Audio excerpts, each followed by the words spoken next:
nous en serons au temps des cerises, et gai rossignol et merle moqueur seront tous en fête. Les belles auront la folie en tête, et les amoureux du soleil au cœur. Quand nous en serons au temps des cerises, sifflera bien mieux le merle moqueur. Mais il est bien court le temps des cerises, où l'on s'en va de cueillir en rêvant des pendants d'oreilles. Cerises d'amour aux robes pareilles, tombant sous la feuille en gouttes de sang. Mais il est bien court le temps des cerises, pendant de corail qu'on cueille en rêvant. Quand vous en serez au temps des cerises, si vous avez peur des chagrins d'amour, évitez les belles. Moi qui ne crains pas les peines cruelles, je ne vivrai point sans souffrir un jour. Quand vous en serez au temps des cerises, vous aurez aussi des peines d'amour. J'aimerai toujours le temps des cerises, c'est de ce temps-là que je garde au cœur une plaie ouverte. Et dame fortune en m'étant offerte ne pourra jamais fermer ma douleur.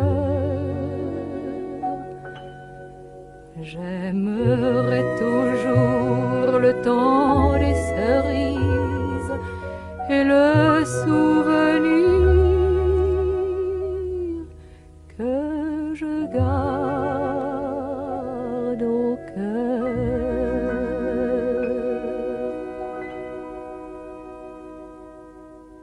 Radio Soupente, la station des Rapins, sans foi, sans loi et sans prophète. L'émission Aracaille du 21 octobre 2025. Nous allons tenter au cours de cette émission de porter un regard en marbre sur l'art et de dénoncer les sales coups de la politique politicienne en toc. Bonjour à tous, aujourd'hui une émission sur le peintre américain Georges Condo, une exposition que nous avons visitée au musée d'art moderne de Paris. Vous pouvez nous mettre un petit mail sur mon mail piquecou@free.fr ou directement via notre blog aracaille.fr.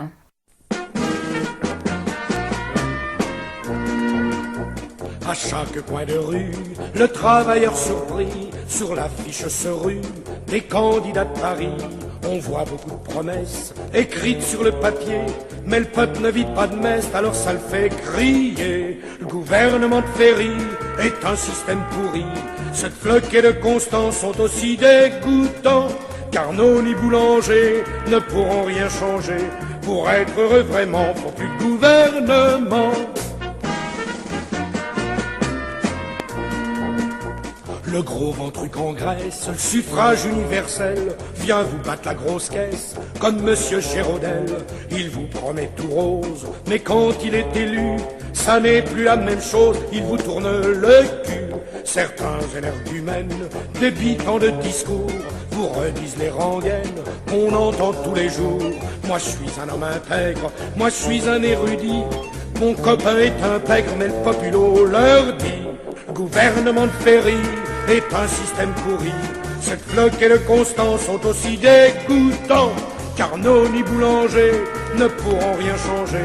Pour être heureux vraiment, faut plus de gouvernement.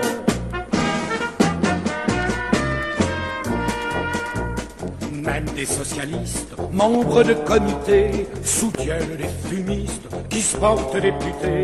Y a pas à s'y méprendre, qu'ils soient rouge, bleu ou blanc, il vaudrait mieux les pendre que leur foutre 25 francs. Tu leur paies des ripailles, toi peuple souverain, et lorsque tu travailles, à peine as-tu du pain.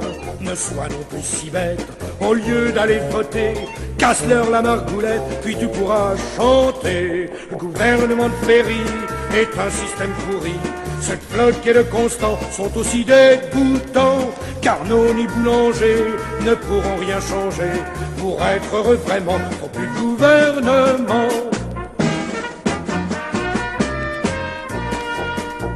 De toute cette histoire, voici la conclusion.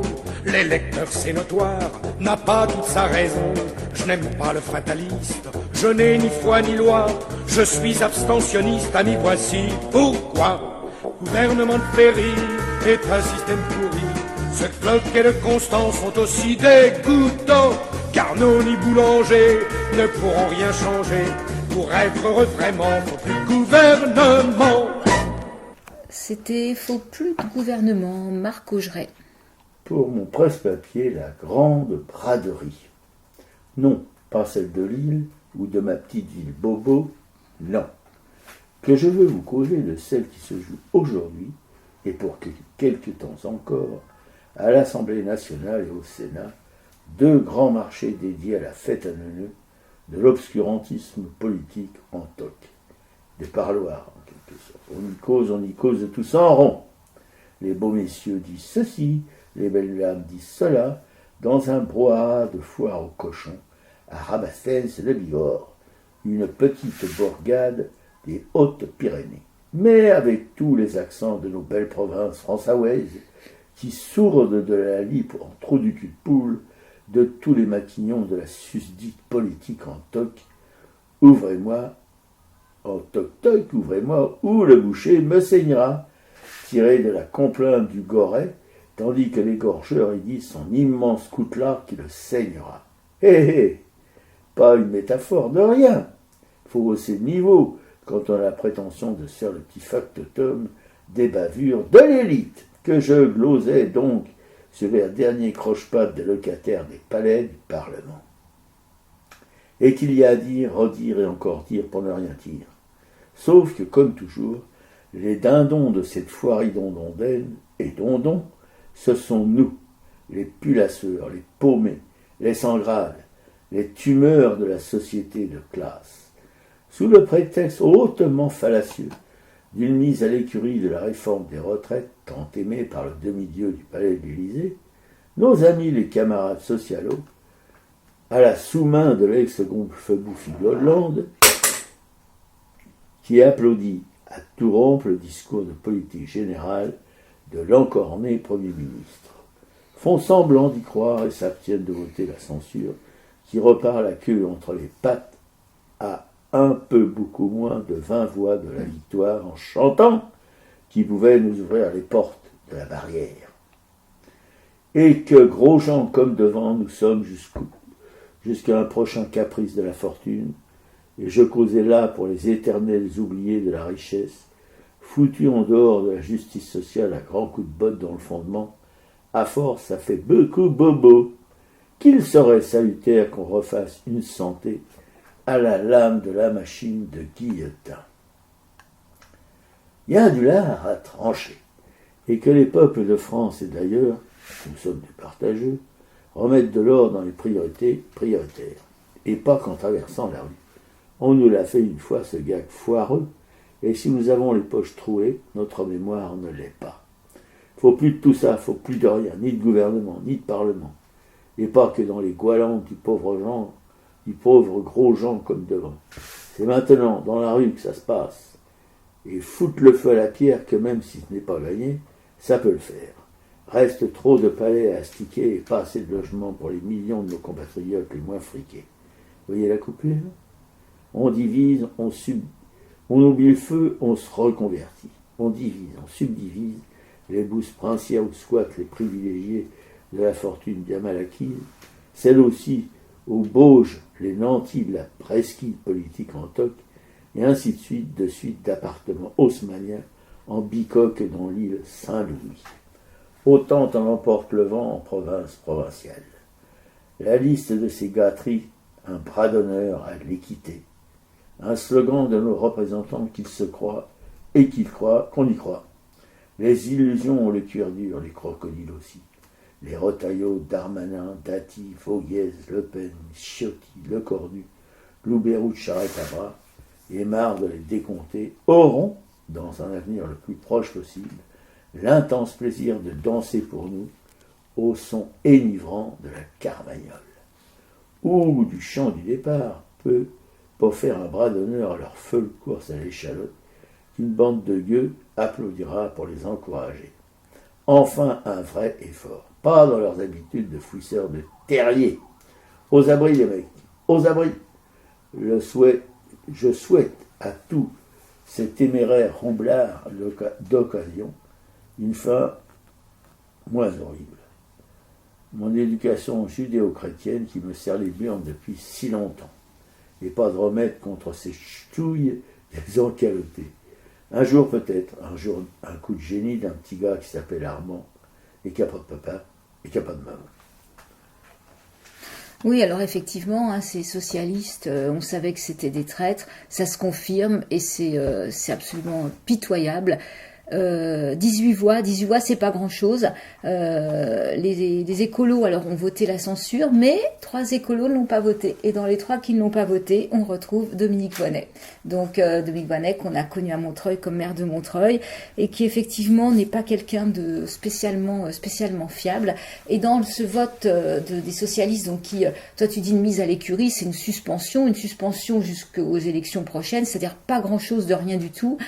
Simplement, ça concerne 600 ou 700 000 personnes, ceux qui sont nés en 1964, qui devraient travailler 3 mois de moins. Alors pour eux, effectivement, ça sera très bien, sauf que derrière, pour voter ça, il faut voter le plan de financement de la sécurité sociale, et là, derrière, ce qu'il y a, c'est bien plus lourd, ça concerne 17 millions de personnes retraitées qui, elles, n'auront pas d'indexation de leur retraite sur le coût de la vie, ça concerne les franchises médicales, le coût des médicaments. Donc en fait, c'est un appauvrissement énorme en fait que les socialistes ont concédé au gouvernement, qui est le cornu de vous économiser, je crois, 7 milliards. Bayrou déjà, c'était drastique, c'était 5 milliards. Donc lui, il va beaucoup plus loin. Et on a ce monsieur Faure qui est là, qui parade devant les micros en osant parler de la gauche et en faisant référence à Jaurès et à Léon Blum. Ça, c'était effectivement une gauche d'il y a dans les années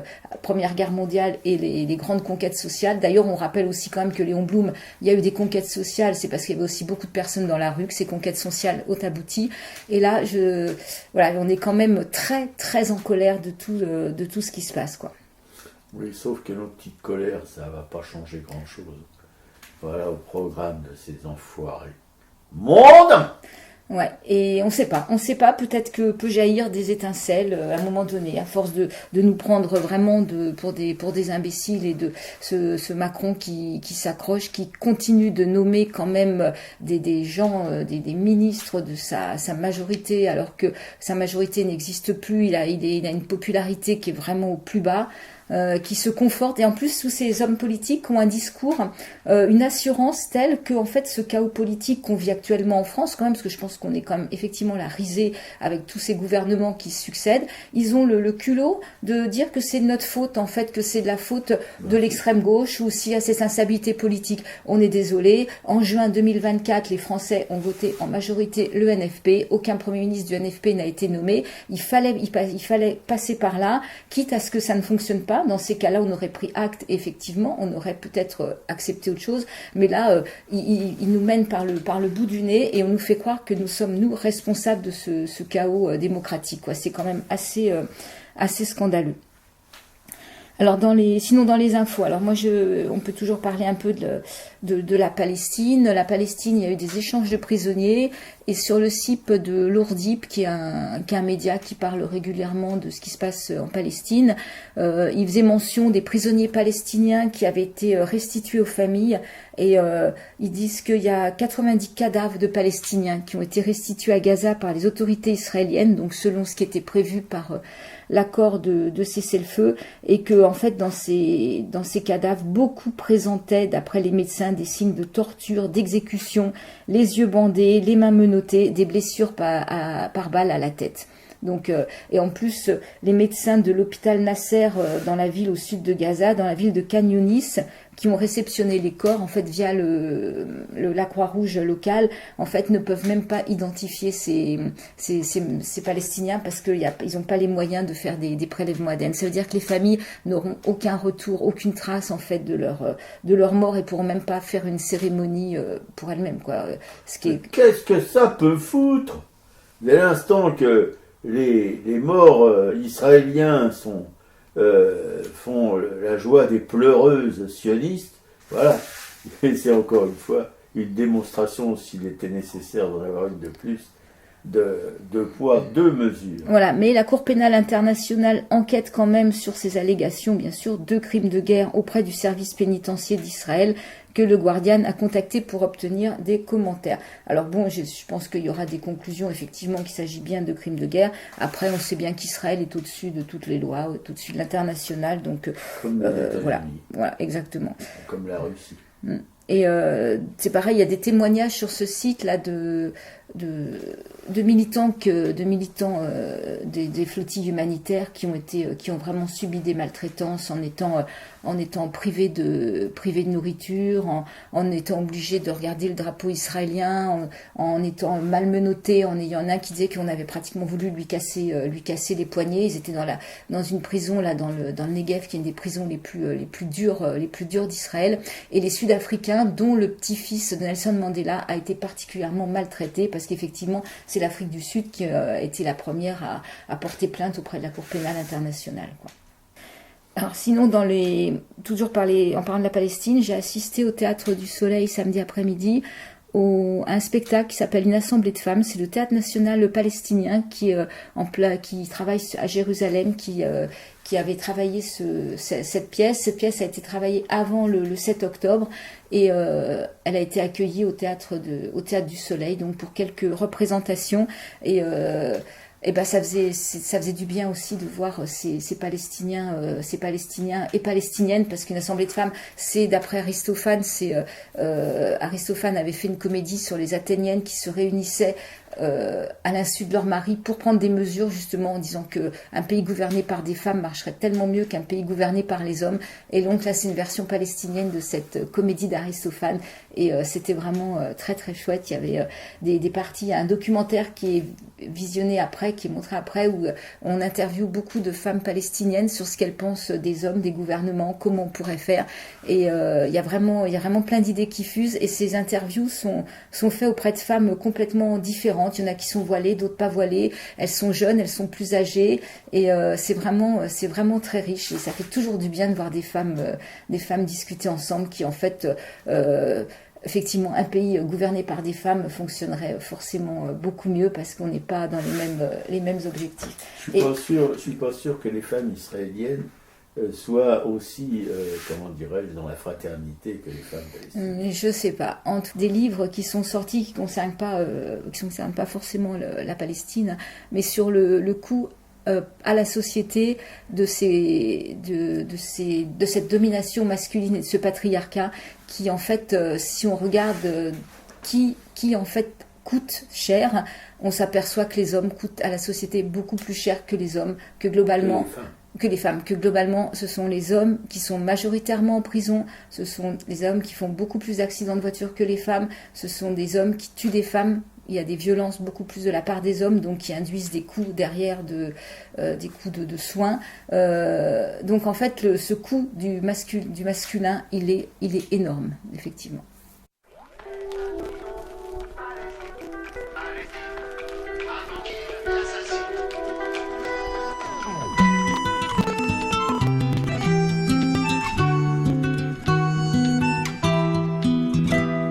Dans l'écran, le chaos est devenu spectacle.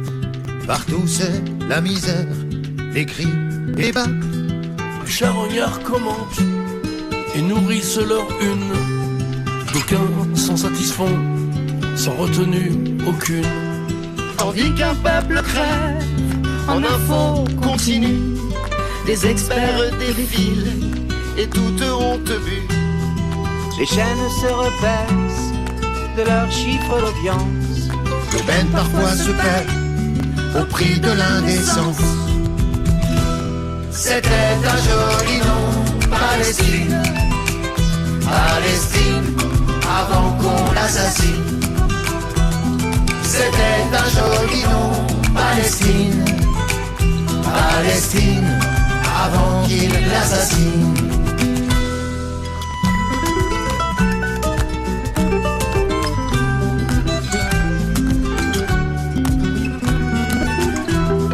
Le commerce des armes, tranquillement va bon train.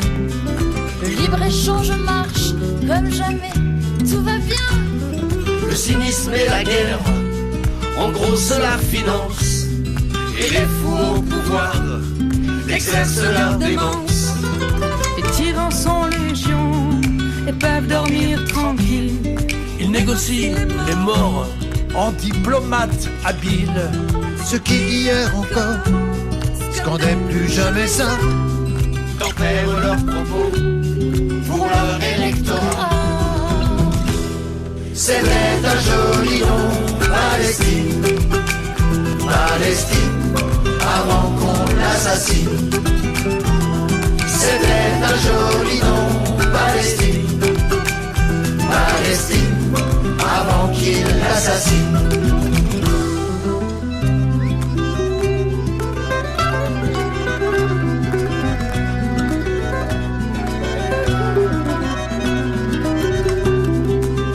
Cet enfant qui hurle sous le soleil d'Orient. Peu de chance que son cri s'entende en Occident. Et cet enfant qui hurle sous le soleil d'Orient se fera-t-il entendre?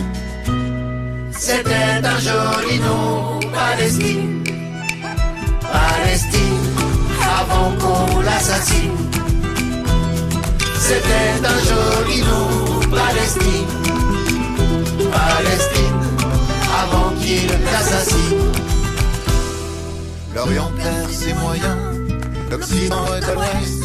Il n'y a pas de divin Dans les discours funestes, Comment, pour qui, pourquoi? Que peut-on faire encore pour ne plus être là à dénombrer les morts? dans ces temps-là gangrène, de la haine qui suppue. Refusons la bêtise. refusant ce futur. Nous sommes 20 et 100, nous sommes des milliers À dire que cette guerre, ils nous l'ont déclaré. C'était un joli nom, Palestine. Palestine, avant qu'on l'assassine. C'était un joli nom, Palestine. Palestine, avant qu'il l'assassine. Ce jour viendra peut-être, et moi je veux le croire, que ce jour fera naître dans cet enfant l'espoir. Ce jour viendra peut-être, et moi je veux le croire, que ce jour fera naître dans cet enfant l'espoir. C'était un joli nom, Palestine. Palestine, avant qu'on l'assassine. C'était un joli nom, Palestine. Palestine, avant qu'il l'assassine. Palestine, avant qu'il l'assassine.